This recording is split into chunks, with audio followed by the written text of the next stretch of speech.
Hello everyone, welcome back आपके अपने channel में। कैसे हैं आप सब लोग?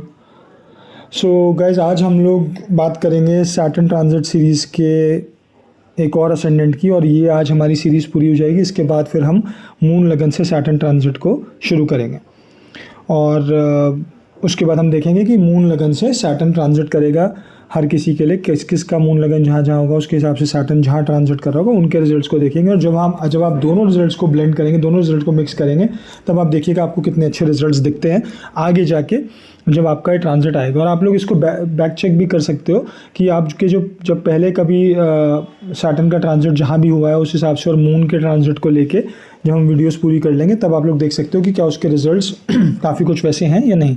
देखिए, ऑब्वियसली चेंज आएगा, क्योंकि तब के भी आपको सारी दशा, ट्रांजिट और नेटल चार्ट के प्लेसमेंट को, सब चीज़ों को देखनी पड़ेगी। ठीक, सो चलिए इसको शुरू करते हैं जल्दी से इस वीडियो को। और जो आज हमारा असेंडेंट है वो है एरीज असेंडेंट। ठीक है, अब एरीज असेंडेंट के लिए सैटर्न जो है उनके 12th हाउस में आएगा। अब सबसे इम्पॉर्टेंट चीज़ ये हो गई कि सैटर्न पाइसेस में आ रहा है, और एरीज असेंडेंट के लिए वो ऑलरेडी 12th हाउस में आ रहा है, जो कि उनका पाइसेस साइन है। 12th हाउस और पाइसेस दोनों, अगर कालपुरुष, इनकी जन्मपत्री कालपुरुष के हिसाब से ये, तो इनके ओरिजिनल 12th हाउस में ही आ रहा है, और पाइसेस भी वो होता है।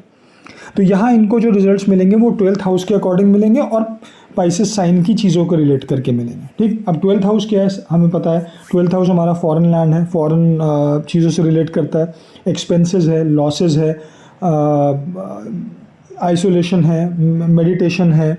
ठीक है, इन्वेस्टमेंट का हाउस भी है, इन्वेस्टमेंट भी देखी जाती है यहाँ से, खर्चे देखे जाते हैं, बेड प्लेजर्स देखे जाते हैं।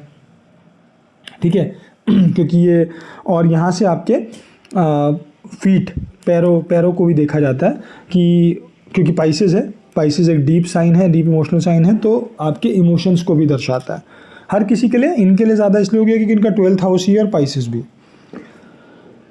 अब यहाँ पर जब सैटर्न आएगा तो सैटर्न थर्ड एस्पेक्ट से आपके सेकंड हाउस को देखेगा। ठीक, उसके बाद वो आपके 6th हाउस को देखेगा, और फिर वो आपके 9th हाउस को देखेगा। ठीक है, अब जब सैटर्न यहाँ बैठेगा तो ये कुछ लोगों को definitely foreign travels, long distance travel देगा। ठीक, अब वो हम हर बार बात कर चुके हैं, बार बार रिपीट नहीं करूँगा कि केतु का ट्रांजिट जब यहाँ से यहाँ होगा या क्या होगा, वो सब हम लोग हर वीडियो में बात कर चुके हैं, तो वो आप सब लोग देख सकते हैं मेरे पुराने वीडियोस, पिछले वीडियोस जाके आपको समझ में आएगा।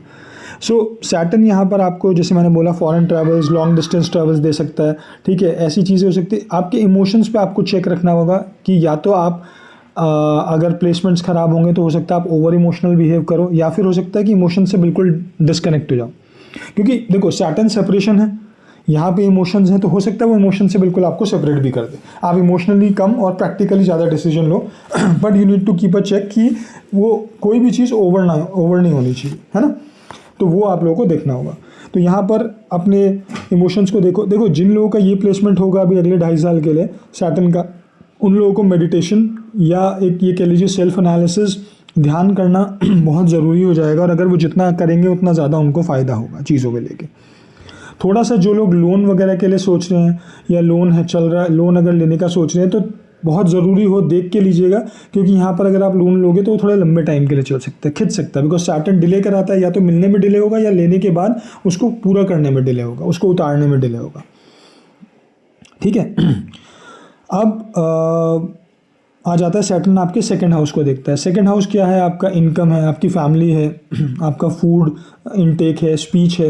तो इन सब चीज़ों को सैटर्न इफेक्ट करेगा। हमने ऑलरेडी इसके बारे में बात करी है, जो हमने बात करी थी कि सैटर्न सेकंड हाउस में जब पाइसेस में बैठा होगा कुंभ लगन वालों के लिए तो कैसे रिजल्ट्स देगा।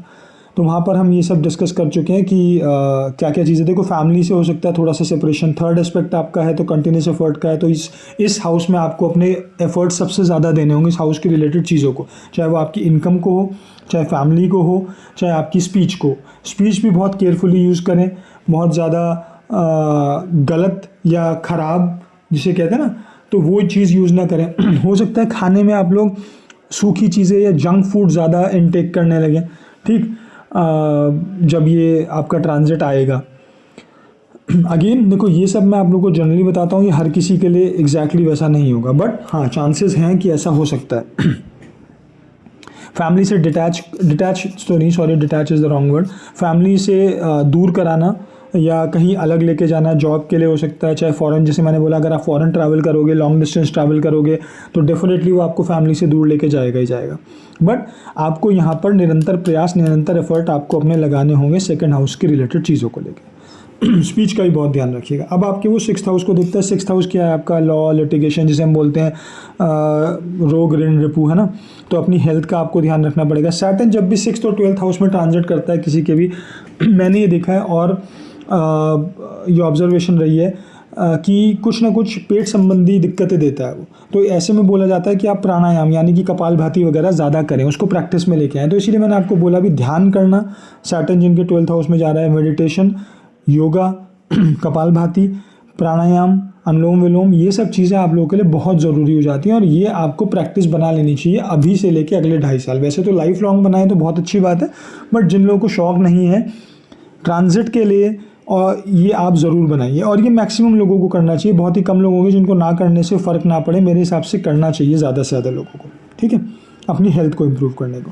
तो हेल्थ को ध्यान रखिएगा आप लोग को, ठीक है। फिर जैसे लोन्स में आप लोगों को ऑलरेडी बता चुका हूँ उसका ध्यान रखिए। फिर क्या कहते हैं, जैसे कंपटीशन वगैरह की अगर आप कोई तैयारी कर रहे हो, कोई चीज़ कर रहे हो, तो वहाँ पे आपको एफर्ट ज़्यादा लगाओ। अगर आपको अपना किसी का सक्सेस का देखना है या कोई लॉ में, सीए में ऐसी जगह अप्लाई कर रहा है, तो वहाँ पर आप लोगों को एफर्ट्स, ज़्यादा से ज़्यादा एफर्ट्स, पेशेंस, डेडिकेशन ये लगाना पड़ेगा। देखो मैं हमेशा बोलता हूँ सैटर्न जहाँ बैठता है, जहाँ एस्पेक्ट करता है, उन हाउसेस से रिलेटेड, चाहे वो ट्रांजिट हो चाहे नेटल हो, आपको उन हाउसेस में सबसे ज़्यादा एफर्ट्स लगाने अगर उनके रिलेटेड आपको रिजल्ट्स चाहिए। तो यहाँ अगर आपको अपनी किसी भी चीज़ के रिजल्ट चाहिए, सक्सेस की, कंपटीशन क्लियर करने के, या किसी चीज़ का भी कंपटीशन, चाहे वो जॉब में हो, कुछ भी हो, तो वहाँ आपको एफर्ट्स लगाने पड़ेंगे, ठीक है। अब आता है सैटर्न का 9th हाउस। 9th हाउस पे जो एस्पेक्ट है, 9th हाउस देखो फादर से रिलेटेड। अगर यहाँ पर कुछ इस तरह की प्लैनेट्स बैठे हैं जो कि फादर को, यानी सन ही बैठा है अगर आपका, और यहाँ सैटर्न उसको देख रहा है, तो फादर की हेल्थ को लेके आपको थोड़ा कंसर्न रहना चाहिए और ध्यान रखना चाहिए। पर अगर नहीं भी है तब भी थोड़ा फादर की हेल्थ को आप लोग मॉनिटर करें, देखें। अगर सब कुछ सही है, कोई दिक्कत नहीं, हो सकता आप लोगों के प्लैनेट्स ऐसे बैठे हो, सन ऐसे बैठा हो कि कोई इफेक्ट ना पड़े। ऐसा ज़रूरी नहीं है कि हर बार सैटर्न अगर सन के ऊपर से 9th हाउस पे ट्रांजिट करेगा सबके लिए, तो दुनिया में हर इंसान के जिनके ऊपर जाएगा सबके फादर को प्रॉब्लम आएगी। नहीं, ऐसा बिल्कुल भी नहीं है। और इसीलिए एस्ट्रोलॉजी में ऐसा कुछ ब्लैक एंड वाइट होता भी नहीं है कि एक रूल दे दिया और वो रूल, थंब रूल सब पे चल जाएगा। No, there is no thumb rule. तो पर हाँ, जब देखो वही मैंने आपको कल भी बताया था अपने वीडियो में, astrology is not a predictive tool या प्रेडिक्शन टूल, ये एक गाइड है। तो यहाँ पर जब आपको गाइड से गाइडेंस मिल रही है कि कोई टाइम ऐसा आ रहा है जहाँ पे we need to be cautious और careful, so just be careful. इसमें कोई परेशान या टेंशन होने लेने की ज़रूरत नहीं है या ओवर कॉशियस होने की ज़रूरत नहीं। Just be cautious and monitor की, आप मॉनिटर करते रहो कि हाँ कोई प्रॉब्लम है तो उसको लाइटली मत लो। कई बार लोग लाइटली ले लेते हैं। लॉन्ग डिस्टेंस ट्रैवल मैंने आपको बता दिया, सैटर्न 9th हाउस पे देख रहा है, चांसेस बनते हैं। प्लैनेट की प्लेसमेंट के ऊपर भी डिपेंड करेगा और ट्रांजिट्स पे भी डिपेंड करेगा, क्या दशा पे डिपेंड करेगा, क्या वो प्रॉमिस कर रही है क्या। तो वो सब चीज़ें आप चेक ज़रूर करो। उसके बाद हो सकता है ये रिलीजियस ट्रैवल भी हो आपके long distance, foreign travel, work related भी हो सकते हैं। सैटर्न इज़ अबाउट करियर, तो वो आपको वो भी दे सकता है। और क्या कहते हैं, क्या बोल रहा था मैं, हाँ, तो ये हो सकता है किसी गुरु, आपके कोई गुरु हुए जिनको आप मानते हो, उनके पास आप ट्रैवल करें। कोई ना कोई ऐसी ट्रैवलिंग हो सकती है आप लोगों की, considering what other planets are saying and your दशा, ठीक है। चलिए, तो ये आपके तीनों हाउसेज हो गए यहाँ पर जब सैटर्न आपके 12th हाउस में, 12th हाउस में पाइसेस में आएगा। अब उसके बाद आप ट्राइन देखिए, ट्राइन आपके बनते हैं ये दोनों हाउस, एक तो ये बनेगा, एक ये बनेगा। अब आपका ये हो गया 4th हाउस और 8th house.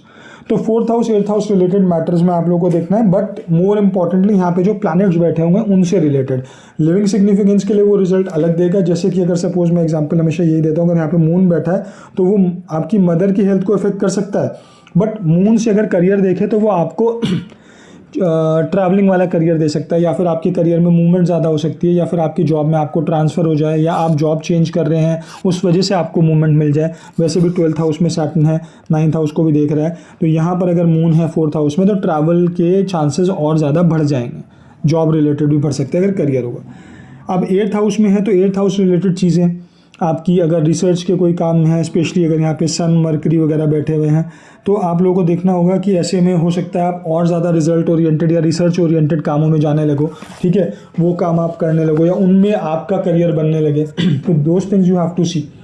Living significance again यहाँ पे सन बैठा हुआ है तो फादर को लेके देखना होगा। वैसे भी ये 9th हाउस पे भी आपकी एक दृष्टि डाल रहा है तो वो भी फादर रिलेटेड है। तो फादर की हेल्थ को लेकर भी आप लोगों को थोड़ा सा you need to keep a tab on it, आपको चेक करना पड़ेगा। तो ये सब चीज़ें आप लोगों की ट्राइन हाउसेस की होंगी, ठीक, तो आप उन्हें ज़रूर चेक कीजिएगा। अब एक सिंपल सा लास्ट में रह जाता है एक चीज़, सबसे इंपॉर्टेंट हाउस फिर अगेन ये हो जाएगा 1-1.5 साल के लिए। क्यों? जब जुपिटर यहाँ आ जाएगा और केतु यहाँ आ जाएगा तो ये तीनों प्लैनेट्स जो हैं आपके इस हाउस को देखेंगे तो ये मेजर फैक्टर हो जाएगा आप लोगों के लाइफ के लिए, एटलीस्ट इस जून से लेके नेक्स्ट मई तक। तो please be very watchful things regarding to it, planet sitting over it, significance उनका या कोई भी चीज़ें ऐसी वो आप लोगों को मॉनिटर करना, ठीक। सो चलिए गाइज, ये एक एनालिसिस था मेरा Saturn in Pisces sign for Aries ascendant in their 12th house. अब हमारी ये सीरीज़ आज यहाँ पर पूरी हो जाएगी। इसके बाद हम मून वाली सीरीज़ शुरू करेंगे, that will be much more interesting और वो और भी रिजल्ट्स रिफाइन करके आपको बहुत अच्छी चीज़ें दिखाएगी जब हम उसके बारे में बात करेंगे। तो वो भी हम जल्दी शुरू करेंगे, प्रोबेबली 1-2 दिन में ही।